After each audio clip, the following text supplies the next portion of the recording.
नमस्कार दोस्तों, स्वागत है एक बार फिर आपका आपके अपने YouTube चैनल जेडी एजुकेशन पर। दोस्तों आज के वीडियो में हम बात करेंगे प्रोफेसर राजेंद्र सिंह यानी कि रज्जू भैया यूनिवर्सिटी के बीएड सेकंड सेमेस्टर के second compulsory paper theoretical foundation of curriculum का आज का हमारा जो टॉपिक है, जिस टॉपिक को आज हम लोग इस वीडियो में पढ़ने वाले हैं वो है आपका technological advancement as the basis of curriculum, मतलब पाठ्यक्रम के आधार के रूप में तकनीकी प्रगति। तो ये जो टॉपिक है ना, एक्चुअली ये आपके पीवाईक्यू में क्वेश्चन था। क्वेश्चन क्या था कि तकनीकी उन्नति किस प्रकार पाठ्यक्रम निर्धारण का आधार बनती है। इसको इंग्लिश में हम एक बार बोल देते हैं कि how does technological advancement form basis for curriculum. तो ये आपका प्रश्न पूछा गया था, तो उसी के बारे में हम वीडियो लेके आए हैं। तो हम आपको बता दें कि अभी इस समय जितने भी वीडियोस हम अपलोड कर रहे हैं, ठीक है, वो सारे वीडियोस क्या हैं, वो आपके पीवाईक्यू हैं। तो उनमें जो टॉपिक हम दे रहे हैं वो सभी आपसे प्रश्न पूछे गए हैं आपके बीएड एग्ज़ाम में। तो इन वीडियोस को आप स्किप मत करिएगा, पूरा देखिएगा, क्योंकि आपका एग्ज़ाम बहुत करीब है, अब बहुत दिन नहीं बचा हुआ है एग्ज़ाम। तो इन वीडियोस को पूरा देखिए, जिससे आपको एक आइडिया मिल पाएगा कि अगर इस टाइप के क्वेश्चन पूछे जाते हैं आपसे तो आप कैसे लिखेंगे। जैसा कि आप जानते हैं कि आपको अगर किसी भी टॉपिक का वीडियो देखना है, किसी भी सब्जेक्ट के किसी भी टॉपिक का वीडियो देखना है, तो उसके लिए हमने अलग अलग प्लेलिस्ट बना रखी है और उस प्लेलिस्ट में जाके आप वीडियोज़ देख सकते हैं। अगर उनका PDF नोट्स चाहिए तो उसके लिए आप हमारे टेलीग्राम चैनल को ज्वाइन करेंगे। टेलीग्राम चैनल और टेलीग्राम ग्रुप का लिंक आपको वीडियो के डिस्क्रिप्शन में मिल जाएगा। टेलीग्राम चैनल पर हम अपना PDF वगैरह अपलोड करते हैं और ग्रुप में भी अपलोड करते हैं। साथ में अगर आपको किसी भी तरह का कोई डाउट या कुछ भी हमसे पूछना है तो आप ग्रुप के माध्यम से हमसे मैसेज करके पूछ सकते हैं। वहाँ पे आपके प्रश्नों का उत्तर आपको ज़रूर मिलेगा। तो बहुत सारे बच्चे इन जगहों पे जुड़े हुए हैं, व्हाट्सअप चैनल पे जुड़े हुए हैं, तो इन सारी जगहों पे आप भी जुड़िए और उसका लाभ उठाइए, ठीक है। क्योंकि कोई भी अपडेट वगैरह होती है इन सारी जगहों पे हम शेयर करते हैं, तो वो आपसे छूटे ना, आपको ऐसा ना हो कि आप मतलब चूक जाएं कोई भी अपडेट से। तो इसलिए आप इन सारी जगहों पर ज़रूर जुड़िए। तो अब हम स्टार्ट करने चल रहे हैं कि आज का अपना जो टॉपिक है इसके बारे में हम बात करेंगे। तो सबसे पहले हम यहाँ पे देखेंगे इसका इंट्रोडक्शन। इंट्रोडक्शन क्या है? In the 21st century education is no longer confined to the four walls of a classroom, मतलब कि 21वीं सदी में शिक्षा अब कक्षा की चार दीवारी तक सीमित नहीं है, वो उससे बाहर निकल चुकी है। Technology has transcended from being a support tool to the very foundation of curriculum design, मतलब तकनीकी जो है सहायक उपकरण से बदलकर, मतलब यहाँ पे क्या है, तकनीकी जो है एक तरह का क्या है, सहायक उपकरण है। तो तकनीकी से ये बदलकर पाठ्यक्रम निर्माण का आधार बन गई है, ठीक है। पाठ्यक्रम और तकनीकी का यह मिलन शिक्षा को और अधिक सुलभ और प्रभावी बनाता है। तो यहाँ पे आप देख सकते हैं कि as an experience educator I define this shift as a move from pedagogy to the techno pedagogy, मतलब कि ये सिर्फ शिक्षण नहीं, शिक्षण से बदल के ये किस में आ गया है, तकनीकी शिक्षण में। तो इस तरह से आप इसकी मीनिंग देख रहे हैं, ठीक है। और सॉरी, इंट्रोडक्शन। तो इंट्रोडक्शन आई थिंक आपको समझ में आ गया होगा कि क्या है इंट्रोडक्शन। अब हम लोग इसकी मीनिंग वगैरह के बारे में बात करेंगे कि इसकी मीनिंग और कॉन्सेप्ट क्या है। अभी हमारा जो टॉपिक है वो नहीं आया है, टॉपिक अभी आगे आएगा कि हमें जो प्रश्न पूछा गया था उसके बारे में, तो जहाँ से आएगा हम आपको बता देंगे। तो देखिए मीनिंग क्या है कि इसको आप देखिए, टेक्नोलॉजी इन एजुकेशन, मतलब शिक्षा में तकनीकी। It is the systematic application of scientific knowledge to improve the efficiency of teaching and learning, मतलब कि ये क्या है, एक वैज्ञानिक दृष्टिकोण है या वैज्ञानिक ज्ञान है, ठीक है। और इससे क्या है कि आपका जो टीचिंग, शिक्षण और सीखने की जो दक्षता है उससे क्या होता है, सुधार होता है। तो यह शिक्षण और सीखने की दक्षता में सुधार के लिए वैज्ञानिक ज्ञान का व्यवस्थित अनुप्रयोग है, ठीक है। It involves hardware and software. ये जो आपका टेक्नोलॉजिकल एडवांसमेंट है, ये तकनीकी जो है, इसमें क्या क्या चीज़ें शामिल होती हैं, तो इसमें शामिल होता है आपका हार्डवेयर और सॉफ्टवेयर। हार्डवेयर क्या है? तो हार्डवेयर में जैसा कि आप जिस भी चीज़ पे आप वीडियो देख रहे हैं, जैसे आप मोबाइल पे देख रहे हैं या फिर आप टैबलेट पे देख रहे हैं या फिर आप PC पे देख रहे हैं या फिर आप लैपटॉप पे देख रहे हैं, तो वो क्या हुआ, आपका हार्डवेयर हुआ। और जिस माध्यम से आप देख रहे हैं या हम आप तक जिस माध्यम से पहुंच पा रहे हैं या जिस प्लेटफॉर्म के जरिए पहुंच पा रहे हैं वो है आपका क्या, यूट्यूब। और यूट्यूब क्या है, एक सॉफ्टवेयर डिज़ाइन, ठीक है। तो सॉफ्टवेयर है, सॉफ्टवेयर के थ्रू हम आप तक पहुंच पा रहे हैं। आप जैसा कि यहाँ पे हम बैठ के वीडियोज़ बना रहे हैं, ठीक है, तो ये वीडियोज़ आप तक हम पहुँचा दे रहे हैं किस माध्यम से, एक प्लेटफॉर्म के माध्यम से, और वो प्लेटफॉर्म क्या है, यूट्यूब। अगर हम अपना एप्लीकेशन वगैरह बनाए होते अपने जो हमारा चैनल है उस नाम से, जेडी एजुकेशन के नाम से, तो वो क्या होता, वो भी सॉफ्टवेयर होता और उसके माध्यम से भी हम आप तक पहुंच पाते हैं। तो इस तरह से ये जो तकनीकी है इसमें दो चीज़ें इन्वॉल्व होती हैं, हार्डवेयर और सॉफ्टवेयर। तो आई थिंक आपको समझ में आया होगा। अब हम बात करेंगे करिकुलम के बारे में, तो पाठ्यक्रम क्या है इसके बारे में भी समझ लेते हैं। ये जो भी टॉपिक आप पढ़ रहे हैं ना, इन सब का अलग अलग वीडियोस हम अपलोड कर चुके हैं पहले ही। ऐसा नहीं कि ये मतलब अभी नया कुछ हम कर रहे हैं, नहीं। उसमें जो हमने पहले अपलोड किया, जैसे करिकुलम के बारे में किया था, टेक्नोलॉजिकल एडवांसमेंट के बारे में किया था, अब उसमें क्या है थोड़ा सा उसको चेंज करके क्वेश्चन पूछ लिए कि टेक्नोलॉजिकल जो एडवांसमेंट है ये कैसे तकनीकी उन्नति के का क्या पाठ्यक्रम निर्धारण का आधार बनती है। तो उसको अगर लिखना है तो आप इस सारी चीज़ों को लिख सकते हैं। तो यहाँ पे अब हम बात करेंगे कि करिकुलम क्या है, पाठ्यक्रम का मीनिंग देखते हैं।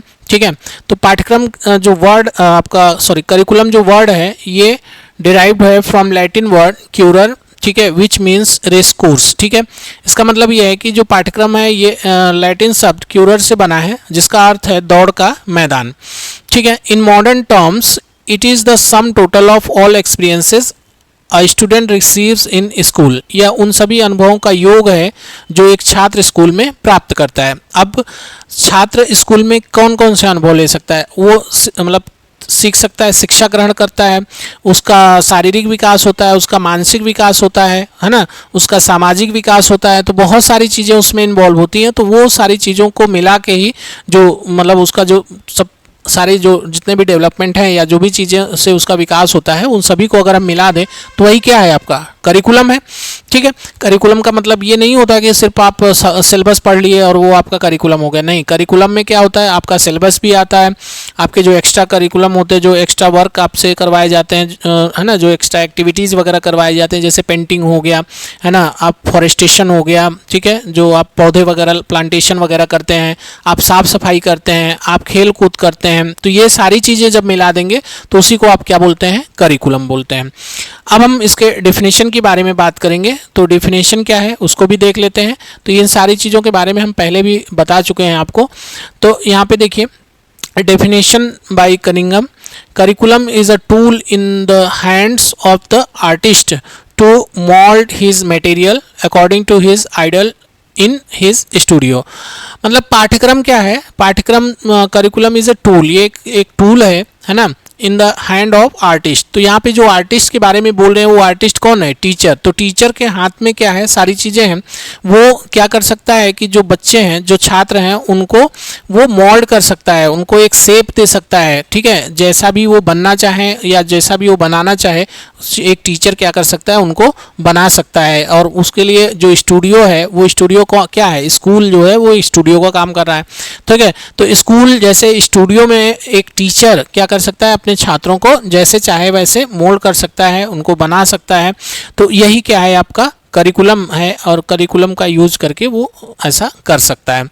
अब आगे हम लोग बात करेंगे relationship between technology and curriculum. ठीक है, तो इसके बारे में देख लेते हैं कि तकनीकी और पाठ्यक्रम के बीच क्या संबंध है, इसको हम लोग देखते हैं। तो देखिए, तकनीकी और पाठ्यक्रम के बीच का जो संबंध है उसको हम यहाँ पे डिफाइन करते हैं, आप लोग अच्छे से समझिए। देखिए, technology and curriculum are interdependent, ये दोनों क्या है, एक दूसरे पर डिपेंड है। While the curriculum defines what to teach, technology defines how to teach effectively in the digital age. ठीक है, तो यहाँ पे क्या है कि इसके फीचर्स की बात करें और इम्पैक्ट ऑफ टेक्नोलॉजी, तकनीकी का प्रभाव। तो नेचर क्या है, तो ये क्या है, फ्रॉम स्टैटिक टू डायनेमिक। जब हम मतलब जो टेक्नोलॉजी है इसका यूज करते हैं तो जो एजुकेशन है, ठीक है, या करिकुलम है, ये स्टैटिक ना रह के क्या हो जाती है, डायनेमिक हो जाती है। सोर्स की बात करें तो from text book to digital भंडार। ठीक है, तो टेक्स्ट बुक से निकल के हम कहाँ जा रहे हैं, डिजिटली, जैसे ई बुक्स की तरफ जा रहे हैं। ठीक है, डिलीवरी की बात करें तो from chalk to talk multimedia presentation. जैसा कि अगर आप हमसे फेस टू फेस पढ़ते तो हम बोर्ड पे पढ़ाते, लेकिन अभी आप घर बैठ के पढ़ रहे हैं तो हम क्या कर रहे हैं, एक प्रेजेंटेशन दे रहे हैं, पीपीटी के माध्यम से हम आपको पढ़ा रहे हैं। तो यही क्या है, संबंध है, और इसको आप लिख सकते हैं अपने एग्जाम में। आई थिंक आपको समझ में आई होंगी चीज़ें। आगे हम लोग देखते हैं। अब यहाँ से हमारा जो प्रश्न पूछा गया था वो आ गया कि how technological advancement influences curriculum development, तकनीकी प्रगति पाठ्यक्रम विकास को कैसे प्रभावित करती है। अगर इससे यही क्वेश्चन आ गया ना तो इसको भी आप ऐसे ही लिखेंगे। जैसे मान लीजिए कि हमने तो अभी पीछे जो PYQ में दिया था उसके बारे में, लेकिन अगर मान लीजिए ये प्रश्न आ गया कि तकनीकी प्रगति जो है पाठ्यक्रम विकास को कैसे प्रभावित करती है, तो इसको भी अगर आपको लिखना है तो आप इसी तरह से लिखते हैं। ठीक है, तो चलिए एक एक करके देखते हैं। यहाँ पे नीड बेस्ड कंटेंट, ठीक, आवश्यकता आधारित सामग्री। तो curriculum is now updated frequently to include modern skill like coding, data science and digital literacy to meet the demands of the current job market. मतलब वर्तमान समय में पाठ्यक्रम को कोचिंग, डेटा साइंस और डिजिटल साक्षरता जैसे आधुनिक कौशलों को शामिल करने के लिए बार बार अपडेट किया जाता है ताकि रोजगार बाजार की मांगों को पूरा किया जा सके। ठीक, तो इस तरह से ये क्या करता है, पाठ्यक्रम को प्रभावित करता है। ग्लोबल एक्सेसिबिलिटी क्या है कि student can access language curricula and world class resources by MOOCs. मतलब मूक्स क्या है आपका, massive open online course such as Swayam and Coursera breaking geographical boundaries. तो क्या है कि छात्र जो है मूक्स है ना, जैसे स्वयं और कोर्सेरा के माध्यम से भौगोलिक सीमाओं को तोड़ते हुए वैश्विक स्तर के संसाधनों और आईवी लीग पाठ्यक्रमों तक पहुंच प्राप्त कर सकते हैं।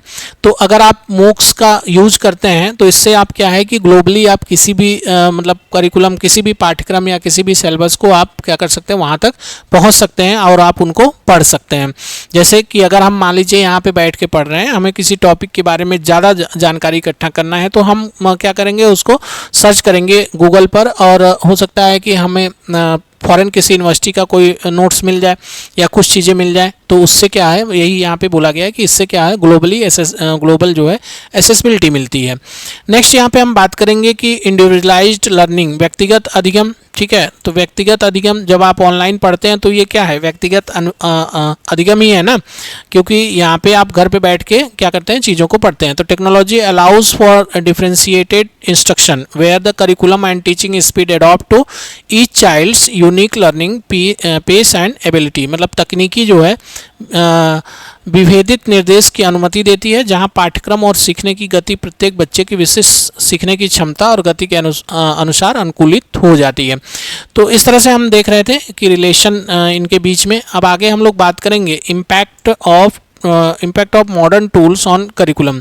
आधुनिक जो उपकरण है वो पाठ्यक्रम पर क्या उनका प्रभाव पड़ता है, इसके बारे में हम लोग देखेंगे कि जो आधुनिक उपकरण है उनका पाठ्यक्रम पर क्या प्रभाव पड़ता है। तो देखिए आधुनिक उपकरण कौन से हैं, जैसे AI है, आर्टिफिशियल इंटेलिजेंस, तो इसका क्या प्रभाव पड़ता है पाठ्यक्रम पे, उसके बारे में देखिए।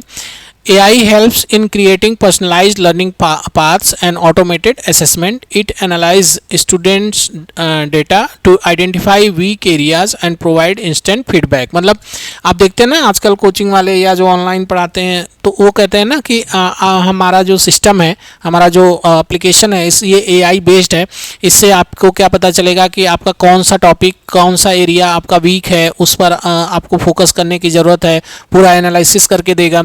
तो वही यहाँ पे बोला जा रहा है कि AI जो है ये एक स्वचालित मूल्यांकन है और व्यक्तिगत सीखने के पाथ को बनाने में मदद करता है। यह छात्रों के डेटा का विश्लेषण करके उनकी कमजोरियों को पहचानता है और तुरंत प्रतिक्रिया देता है, फीडबैक देता है कि आपको यहाँ पे अपनी चीज़ें सुधारनी चाहिए।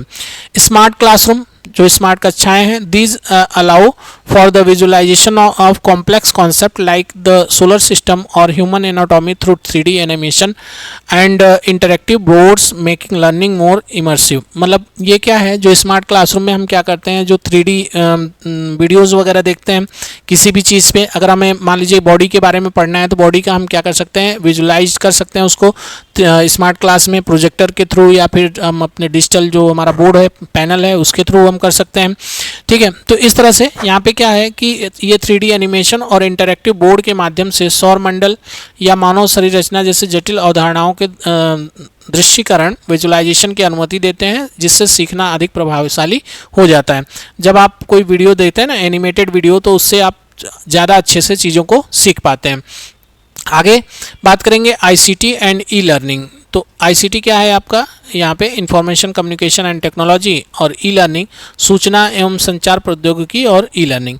It shifts the curriculum from being time bound to anytime anywhere learning. It breaks geographical barriers, allowing students to learn at their own pace. मतलब यह पाठ्यक्रम को समयबद्ध से हटाकर कभी भी कहीं भी, जब आप ICT का यूज़ करते हैं तो आप मान लीजिए कि हम अगर लाइव क्लास लेते और उसका एक टाइम निर्धारित कर देते कि हम शाम को 5 बजे से 7 बजे तक क्लास लेंगे, लेकिन ऐसा आपका कोई बाउंडेशन तो नहीं था ना कि आपको बैठना ही बैठना है। अगर आप नहीं भी बैठते, किसी कारण बस मान लीजिए आप नहीं आ पाए, जुड़ पाए हमसे, तो आप क्या कर सकते हैं कि आप बाद में रिकॉर्डेड वीडियो रहेगा उसको आप देख सकते हैं। तो वही यहाँ पे बोला जा रहा है कि ये जो है टाइम बाउंड से शिफ्ट होके एनी टाइम एनीवेयर, कभी भी और कहीं भी इस आप सीख सकते हैं इसके माध्यम से। इट ब्रेक्स जियोग्राफिकल बैरियर्स, जैसा कि आप जानते हैं कि जो ICT है ना, ई लर्निंग है, ये इस बाउंड नहीं है कि हम यहाँ पे बैठ के वीडियो बना रहे हैं और कोई दूसरे स्टेट से देख रहा है, कोई हो सकता है दूसरे कंट्री से देख रहा हो, तो उसको आप रोक नहीं सकते। ये क्या है, जियोग्राफिकल बैरियर्स यहाँ से टूट गया है। तो यह भौगोलिक बाधाओं को तोड़ता है और छात्रों को अपनी गति से सीखने की अनुमति देता है। नेक्स्ट यहाँ पे हम बात करेंगे मल्टीमीडिया। तो मल्टीमीडिया का क्या यूज़ है इसके बारे में देखते हैं। The use of audio video and graphics to create a visual, auditory and kinesthetic learners. It ensures that curriculum reaches students with different learning styles. मतलब यह शिक्षार्थियों की ज़रूरतों को पूरा करने के लिए ऑडियो, वीडियो और ग्राफिक्स का उपयोग करता है। यह सुनिश्चित करता है कि पाठ्यक्रम विभिन्न शिक्षण शैलियों वाले छात्रों तक प्रभावी ढंग से पहुँचे। तो इस तरह से आपने देखा कि ये कुछ कारक हैं जो कि करिकुलम को क्या करते हैं, प्रभावित करते हैं। ठीक है, तो इसके बारे में हमने देखा। आई थिंक चीज़ें आपको समझ में आई होंगी। अब हम लोग आगे बात करेंगे technological based teaching learning methods. ठीक है, तो तकनीकी आधारित शिक्षण अधिगम विधियाँ कौन कौन सी हैं।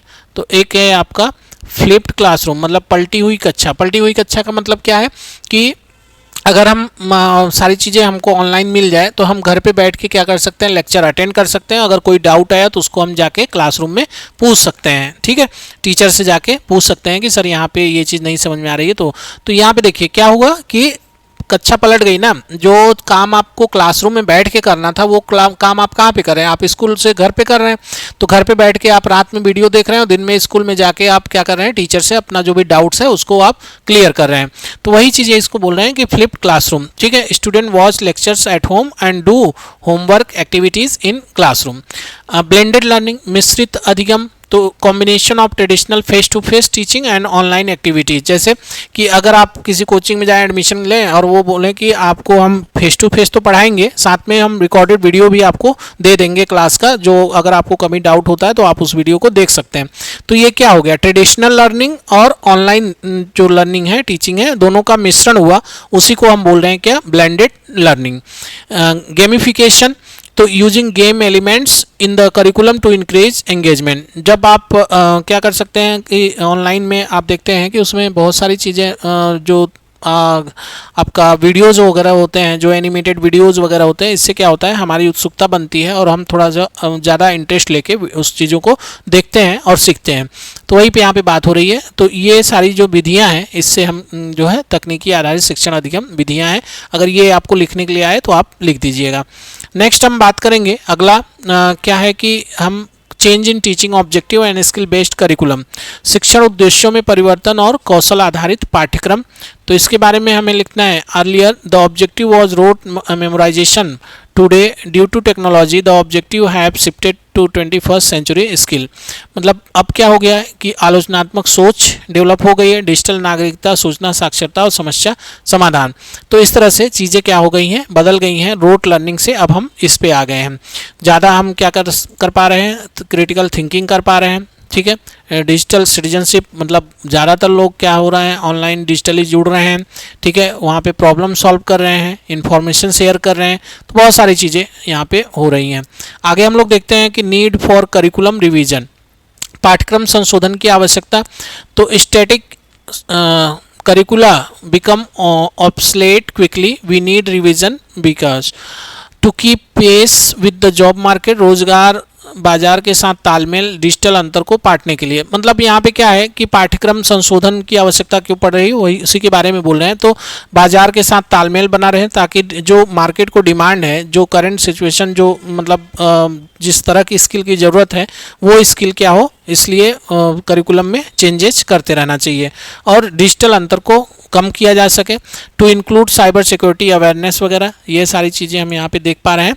आगे हम यहाँ पे देखते हैं एडवांसमेंट, लिमिटेशन एंड चैलेंजेस। ठीक है, तो क्या चैलेंजेस वगैरह हैं, लिमिटेशन वगैरह हैं, ये सारी चीज़ें देखते हैं।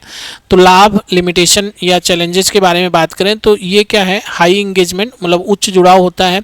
और लिमिटेशन क्या है, हाई इनिशियल कॉस्ट, जो मतलब लागत है। अगर मान लीजिए आपको एक लैपटॉप खरीदना है तो उसमें आपको 50-60 हज़ार रुपये डालने पड़ेंगे। ठीक है, तो इस तरह से, लेकिन उससे क्या है कि इंगेजमेंट आपका ज़्यादा रहेगा।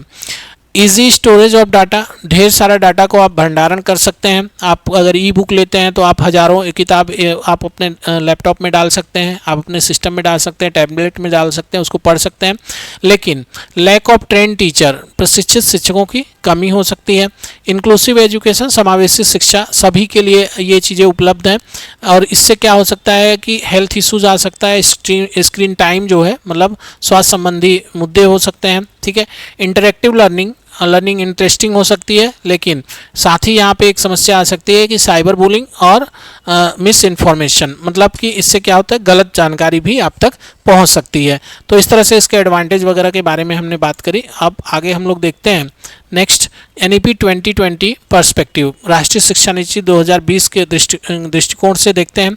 तो नेशनल एजुकेशन टेक्नोलॉजिकल फोरम, राष्ट्रीय शैक्षणिक प्रौद्योगिकी मंच, it is an autonomous body created to provide a platform for the free exchange of ideas of the use of technology to enhance learning, assessment and administration. मतलब यह एक स्वायत्त निकाय है जिसे सीखने, मूल्यांकन और प्रशासन को बेहतर बनाने के लिए प्रौद्योगिकी के उपयोगों पर विचार के लिए मुक्त आदान प्रदान के लिए एक मंच प्रदान करने हेतु बनाया गया है। ये सब किसके अंदर हुआ है, NEP 2020।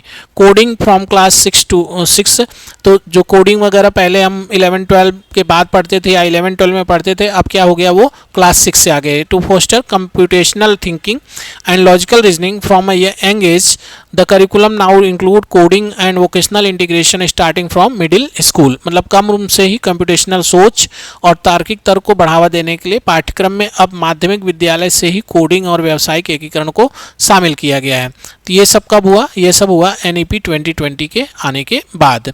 अब हम आगे बात करते हैं डिजिटल डेज या डिजिटल इनिशिएटिव। ठीक है, तो the government promotes digital literacy through platforms like Diksha and Swayam. ठीक है, making quality education accessible to all. सरकार जो है दीक्षा और स्वयं ऑनलाइन पाठ्यक्रमों के लिए जैसे प्लेटफॉर्मों के माध्यम से डिजिटल साक्षरता को बढ़ावा देती है, जिससे गुणवत्तापूर्ण शिक्षा सभी के लिए सुलभ हो पाए। रोल ऑफ टीचर की बात करें, शिक्षक की भूमिका क्या है, इसके बारे में देखते हैं हम लोग। तो शिक्षक की भूमिका क्या है, तकनीकी पाठ्यक्रम में शिक्षक अब ज्ञान का स्रोत नहीं बल्कि एक सुविधा प्रदाता हो गया, एक फैसिलिटेटर हो गया। वो बहुत सारी चीज़ें करता है, जैसे the teacher act as a filter to select relevant, authentic and age appropriate digital resources for student from the vast ocean to the internet. मतलब शिक्षक इंटरनेट के विशाल सागर से छात्रों के लिए प्रासंगिक, प्रामाणिक और आय उपयुक्त डिजिटल संसाधनों का चयन करने के लिए एक फिल्टर के रूप में काम करता है। टीचर हमें बताता है कि हमें क्या यूज करना चाहिए, क्या नहीं यूज करना चाहिए, जिससे बच्चे क्या है वो किसी गलत उसमें ना पढ़ें या गलत चीज़ें उनके पास तक ना पहुँचे। तो इस तरह से टीचर क्या करता है, इसमें बहुत हेल्प करता है। आगे हम लोग बात करेंगे mentor for ethical use of the internet ना। इंटरनेट के नैतिक उपयोग के लिए मार्गदर्शक का काम करता है कौन, टीचर। तो the teacher guide student on cyber ethics, digital etiquette and safe, यहाँ पे safe browsing to prevent issues like cyber bullying. और इस तरह की चीज़ें जो है शिक्षक छात्रों को साइबर नैतिकता, डिजिटल शिष्टाचार और सुरक्षित ब्राउजिंग पर मार्गदर्शन देता है ताकि साइबर बुलिंग या साहित्यिक चोरी जैसी समस्याओं से बचा जा सके। कंटिन्यूअस लर्नर, लाइफ लॉन्ग, मतलब यहाँ पे सतत एवं आजीवन शिक्षार्थी। तो to keep pace with rapid technological changes, a teacher must constantly upgrade their own digital skill and pedagogical methods। मतलब तेजी से हो रहे तकनीकी परिवर्तन के साथ तालमेल बिठाने के लिए एक शिक्षक को अपने स्वयं के डिजिटल कौशल और शिक्षण विधियों को लगातार अपग्रेड करते रहना चाहिए। अब हम इसका निष्कर्ष देखते हैं कि अभी तक जो भी चीज़ें हमने पढ़ी उसका निष्कर्ष, इसका नोट्स आपको हम दे देंगे टेलीग्राम चैनल पे, इसको आप पढ़ लीजिएगा। और इसमें मतलब बहुत सारी चीज़ें हैं। आपका क्वेश्चन अगर मान लीजिए आता है ना वेरी शॉर्ट में आता है, तो आपको सिर्फ उतना ही लिखना है जितना ज़रूरत है। ये नहीं कि पूरा आप 500 वर्ड का आंसर लिख रहे हैं, कोई मतलब नहीं है उसका। अगर आपको 50 शब्द में आंसर देना है तो 50 में ही दीजिए, आप शॉर्ट करके लिखिए। आपको अगर मान लीजिए 250 वर्ड में लिखना है तो 250 वर्ड के लिए आप जो है यहाँ से चूज करेंगे चीज़ें और वही लिखेंगे। ऐसा नहीं कि आपको पूरा का पूरा लिखना है, इस पर आप थोड़ा ध्यान दीजिएगा। Technological advancement is not just an add on to the curriculum, it is the very engine driving educational reform। While technological provide the tools, the curriculum provide the direction for a successful education system। We must balance high tech and high touch। ठीक है, मतलब तकनीकी प्रगति पाठ्यक्रम के लिए केवल एक अतिरिक्त वस्तु नहीं है, बल्कि यह सुधारों का इंजन है। जहां तकनीकी साधन प्रदान करती है वहीं पाठ्यक्रम दिशा प्रदान करती है। तो तकनीकी हमें क्या देती है? साधन, है ना, हेल्प करती है हमको, जबकि पाठ्यक्रम क्या करता है? एक डायरेक्शन देता है, एक दिशा देता है। तो इस तरह से हमारा आज का वीडियो संपन्न हुआ। उम्मीद है कि आपको जानकारी अच्छी लगी होगी। आपके एग्जाम के लिए टॉपिक इंपॉर्टेंट है, तो आप इसको ज़रूर पूरा देखिएगा और पढ़ के जाइएगा।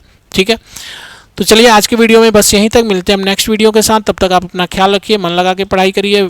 बहुत बहुत धन्यवाद।